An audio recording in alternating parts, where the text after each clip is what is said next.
on this. We're going to have I'm going to call it a career budgeting project here. So I'm going to pass out a paper copy of it, but you'll actually probably want to pull it up on Google Classroom as well because there's some links that are easier to click, especially the one on the Bureau of Labor Statistics one. So you might want to pull that up as well. And it's color coded. I'm going to walk you through this here. So this is what you're going to do after you complete that assignment.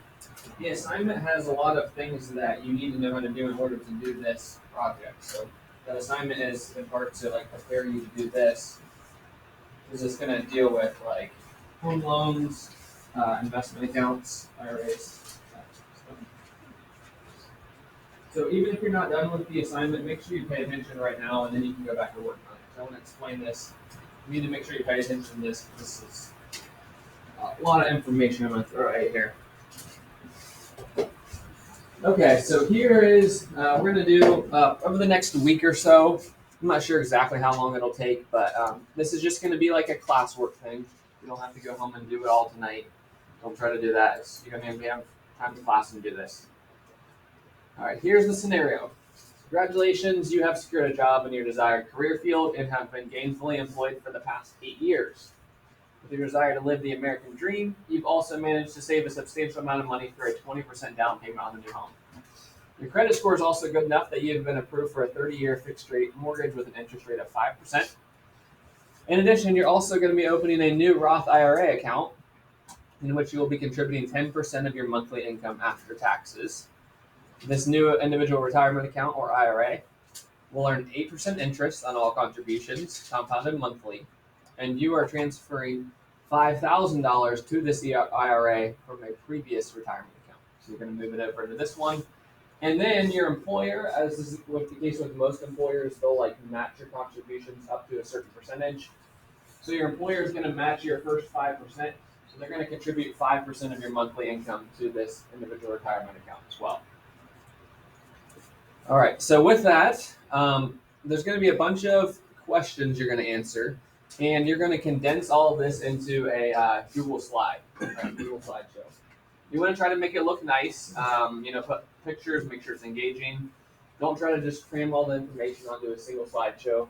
And we are going to be sharing these as well. You're going to share them with your classmates. So make sure it looks good and you do a good job on it. Now I'm going to just kind of briefly go through everything you're going to do. And then when questions come up, you don't know what to do on this step, then you can just ask me and I'll help you through it. Okay. The first thing you're going to do is choose your future career. That could be either your current lab you're in now, or if there's something completely different you want to do, choose what you want your future career to be. After that, you're going to click on this link. And like I said, you might want to just pull up this on Google Classroom so you can click on the link. It's going to take you to this website. It's the U.S. Bureau of Labor and Statistics.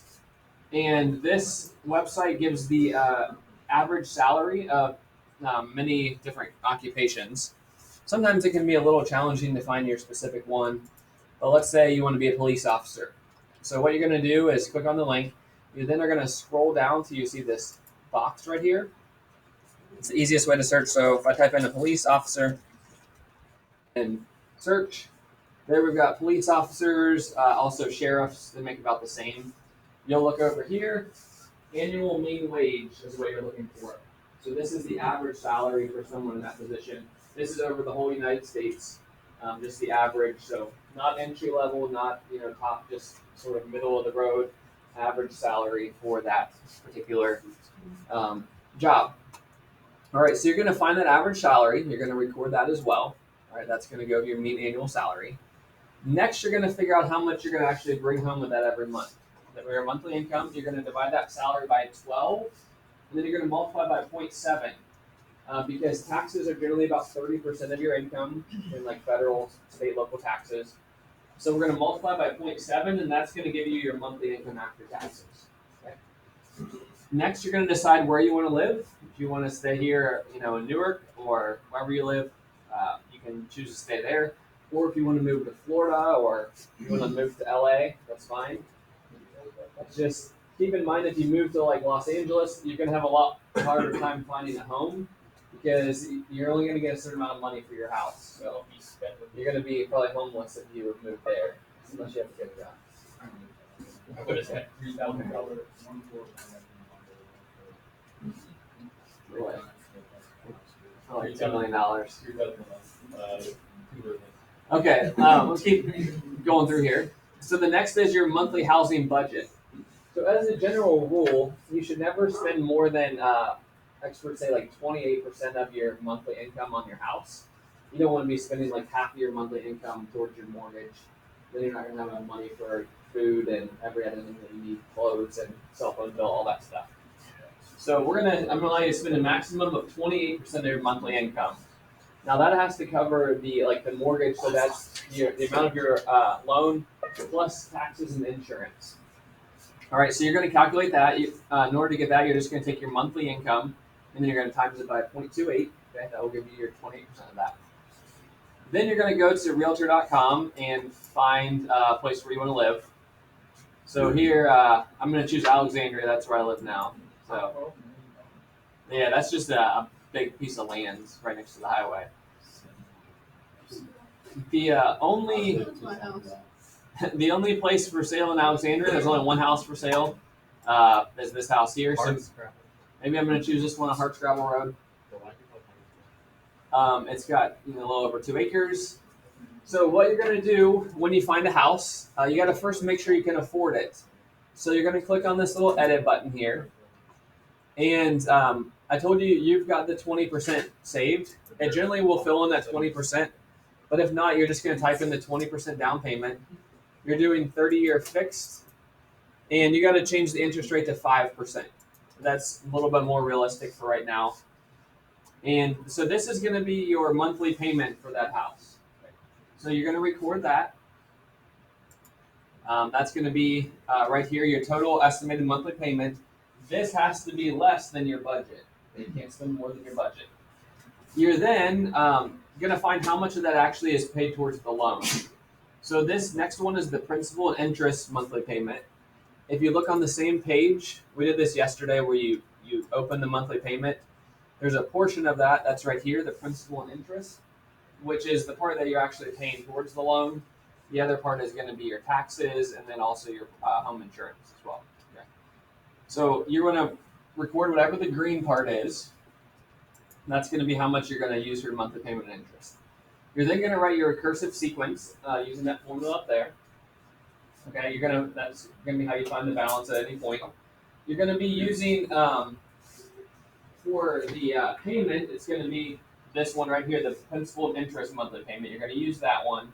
You also want to make sure when you write your your starting amounts, you don't use the overall cost of the house. You want to subtract your down payment, right? So for example, on this one, if I'm going to buy this house, well, I'm not going to finance all $319,000 because I'm putting down $63,980. So I'm going to subtract that from the original home price. Does that make sense? That's how much your mortgage is based on. Right? So make sure you do that. All right, and then you're going to answer some questions. How much after the first payment? How many payments do you pay off half of it? How long is it going to take you? That should be 360 if you did it correctly. It's a good way to check. 360 or 361. What is your interest expense? So I just kind of showed you an example of that where you do the number of payments times the amount for each payment and then subtract the original loan amount. And then if you decide to pay an extra $100 a month, how much less interest will you end up paying? How much sooner will you pay it off? You're then going to get to your retirement account.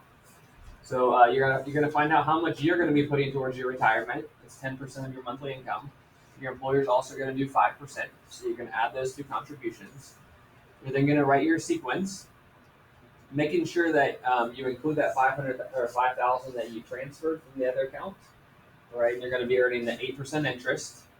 You're going to figure out when your IRA is going to reach $100,000. What will it be when you retire in 30 years? And then some experts say that you want 12 times your salary when you retire. So you're going to multiply your salary times 12 and see if you meet this goal. Yeah. So see if you have 12 times your salary saved by the time you retire. And if you you live more than 12 years after you retire. Well, yeah, but you don't need the same amount of money. Most people are going to live more than 12 years, but because you have like Social Security, most people will get. So, and then also the other thing to consider is if this is 30 years later, your house will be paid off in 30 years, so you won't have a mortgage payment, right? So you won't need as much money to live. What if Alright. you want to go to 10K? Well, then you might need a little bit more. And so hopefully you have a little extra saved. And then what you're going to do, the last thing, is we're going to increase your contribution to 12% of your salary. So if you up that to 12%, you're going to calculate how much that's going to be. You're still going to include your 5% of your employer, and then figure out how much additional money you would have saved over that 30 years. I think it's worthwhile to make that contribution. And then finally, a couple questions. Are you satisfied with the type of home and the retirement savings that your chosen career path will provide? Do you think that's going to be good enough for you? One thing this doesn't take into consideration, which is kind of impossible to do, is if you're, if you're married or something like that, and you have two incomes. So, if you have your, husband or wife or whatever is working, then obviously your income would maybe double. But this is just your income. So consider that when you draw these conclusions. And does this project make you rethink your career path in any way? Why or why not? Okay. So all of this is going to be in some sort of Google slideshow. You're going to need to, solve for all this information. I would solve for it before you put it in there. But make sure you don't lose your house. So make sure whatever house you choose, you have that saved. You might even copy and paste the link somewhere. Make it look good. And again, we'll have about a week to work on this. Might only take a few days. I don't know. But you first want to do the assignment that we've been working on the last couple of days. Finish this first. Ask me if you're getting stuck anywhere along the way. And then you can move on to your budget project. And then again, ask me if you're unsure at any point. Just ask me, just to double check. All right. All right. Have fun. Good luck.